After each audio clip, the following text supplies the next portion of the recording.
আচ্ছা, উনি হচ্ছে 23 দিন আগে ভর্তি হয়েছিল, হয়তো ওনার ভিডিওটা সবাই দেখেছো। তো ওনার রিভিউটা একটু শুনে নাও সবাই।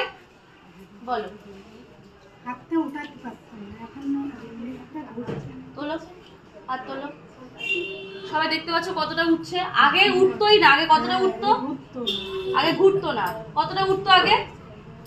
আগে কতটা উঠতো? এইটুকু উঠতো আগে। আর এখন ওঠাও। 23 দিনের রিভিউ হচ্ছে এটা। 23 দিন ধরে ক্লাস করছে উনি, কন্টিনিউ ক্লাস করে। 23 দিনের রিভিউ। ওনার সত্যি মানে আগের তুলনায় আগে যেমন ব্যথা যন্ত্রণা ছিল, এখন ব্যথা যন্ত্রণাটা আস্তে আস্তে ঠিক হয়ে গেছে। 23 দিনে এরকম রিভিউ। আর যদি উনি কন্টিনিউ ক্লাসটা করে, আশা করছি উনি ভালো রেজাল্ট পাবে। ঠিক আছে। তো সবাই শুনলে উনি কিন্তু খুবই খুশি হয়েছে যে 23 দিনে ওনার হাতটা এত সুন্দর ডেভেলপ হয়েছে। যে মানুষগুলো আমার কাছে আসে তারা যদি সুস্থ হয়ে যায়, আমার না সত্যি খুব ভালো লাগে। তো আর ভিডিওটা ভালো লেগে থাকলে লাইক কমেন্ট শেয়ার করে দিও। হরে কৃষ্ণ।